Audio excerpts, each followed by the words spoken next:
আজ অনেক দিন পর আমি আর আপু মিলে বের হলাম, ভাবলাম একটু ঘুরে আসি রমনা পার্ক থেকে। বাসায় বসে থাকতে থাকতে বিরক্ত লাগছিল, একটু ফ্রেশ এয়ার দরকার ছিল। এখানকার সবুজ পরিবেশটা একদম মন ভালো করে দেয়, মনে হয় শহরের ভিতরে একটুকু শান্তি। আহ, কি যে দারুণ লাগে।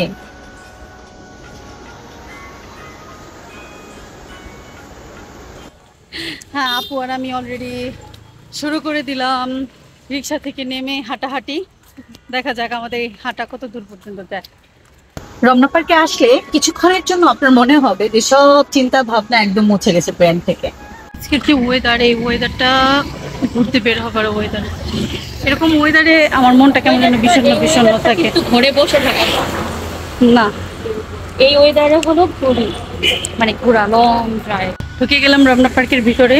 এটা এত বেশি চিরচেনা একটা জায়গা যে যদি আমরা ঢাকার মানুষটা একটু ক্লান্ত হয়ে যাই, তাহলে রমনা পার্ক যেন আমাদেরকে প্রশান্তির একটা ছোঁয়া এনে দেয়। রমনা পার্ক ছাড়া আর এরকম সবুজ, এরকম ঘাস আর কোথাও কিন্তু নাই। শুধু প্রকৃতি আর প্রকৃতি, এর সৌন্দর্য আপনাকে মনোমুগ্ধ করেই ছাড়বে। ঢাকায় যে পরিমাণ যানজট আর কোলাহল, তার ঠিক উল্টো চিত্র দেখা যায় রমনা পার্কের ভিতরে।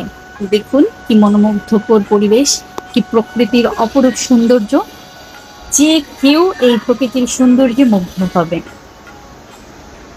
মন খারাপ থাকলে মন ভালো হবেই। সারাদিন ঘোরা শেষ, আমরা দেখলাম মানুষকে, অনেক মানুষ দেখলাম। এইখানে এক একটা মানুষ হেঁটে যায়, বসে থাকে তাদের এক একটা জীবন নিয়ে। এই প্রত্যেকটা মানুষ এক একটা উপন্যাসের মতো লাগে আমার কাছে। কেউ এসে এখানে গল্প করছে তার প্রেমিকের সাথে, কেউ গল্প করছে তার হাজবেন্ডের সাথে, কেউ গল্প করছে তার বান্ধবী বোনের সাথে। ভালোই লাগে। এখন মোটামুটি আমাদের ঘোরা শেষ, শুরু হলো আসল কাজ, ফুচকা খাওয়া। সারাদিন ঘোরার পর আমার আজকে হঠাৎ করে মনে হলো আমার ফুচকা খেতে ইচ্ছা করছে। যদিও আমি সচরাচর ফুচকা খেতে অত বেশি পছন্দ করি না, কিন্তু আজকে আমার মন চেয়েছে আমি ফুচকা খাবো। ব্যাস, যে চিন্তা সেই কাজ। আপুকে বললাম ফুচকা খাবো, সে আমাকে নিয়ে আসলো এবং একটা মোটামুটি চ্যালেঞ্জ দিচ্ছে যে আজকে বেশি ফুচকা খাবে, দেখা যাক। আমি চ্যালেঞ্জ নিলাম, কিন্তু সাবধান, আমি হার মানি না, বললাম আপুকে।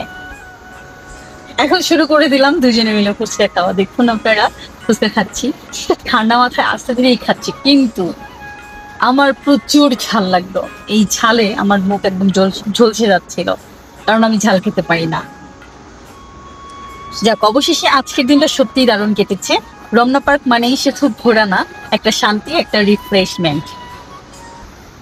যাক, অবশেষে ফুচকা দিয়ে রমনা ভ্রমণটা একেবারে পারফেক্ট হয়ে গেল। এই ছিল আজকের দিনের রমনা পার্কের ছোট্ট একটা অ্যাডভেঞ্চার। কেমন লাগলো কমেন্টে জানাবেন। দেখেন রমনা পার্কে কত সুন্দর একটা সিস্টেম করেছে। এখানে বোট নামানো হয়েছে। এখানে যারা ঘুরতে আসতো আগে বোটের ব্যবস্থা ছিল না, কিন্তু এখন কিন্তু বোটের ব্যবস্থা করা হয়েছে।